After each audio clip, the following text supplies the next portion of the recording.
நீங்க பெரியாரை பேசுற இத்தனை கூட்டமா அப்படியே தேர்தல் பரப்புரைக்கு வரட்டும். சீமான் பெரியார ரொம்ப தப்பா பேசிட்டார். தயவு செய்து ஓட்டு போடாதீங்க. கேட்டுருங்க. நீங்க கேட்டுருங்க. கோயிலுக்கு போகாத, கடவுளை கற்பித்தவன் முட்டா பையன், கோயிலுக்கு போகாத, அது அறிவு கெட்டதானோ, சாமி கும்பிடாத, அதை கற்பித்தவன் காட்டுமிராண்டி, பரப்புறவன் அயோக்கிய பையன் பெரியார் பேசியிருக்காரு. ஒரு தடவை பேசுங்களேன்.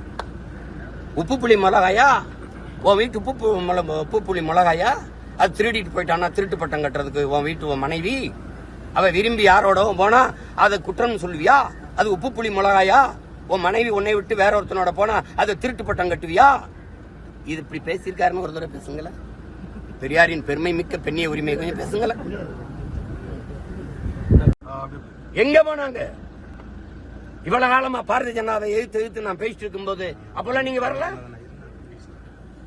அவங்க ஆதரிக்கிறது அவங்க இது. சரி, அவங்க என்ன எதிர்க்கும் போது நீங்க ஆதரிச்சீல. நான் போய் ஐயா நீங்க என்ன ஆதரிச்சு பேசுங்க அப்படி கேட்டனா சொல்லுங்க. நேத்து கூட கல் இறக்குற மாநாட்டுல தம்பி அண்ணாமலையும் பங்கேற்கிறதாரு. அவர் கல் இறக்கிறத ஆதரிக்கிறாரு, நானும் ஆதரிக்கிறேன்.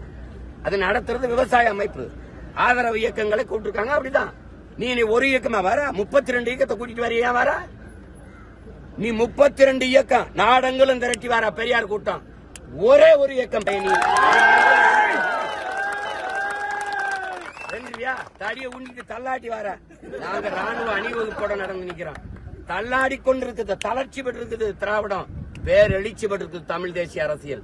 மோதிக்கிட்டு இருக்காது. நீ பெரியார சொல்லாம திராவிடம் இல்லாம அரசியல் இல்லைன்ற இல்லாம தானே 3வது பெரிய கட்சியா நிக்கிறேன். இன்னைக்கு தனிச்சு நின்று அங்கீகாரம் பெற்ற கட்சியா?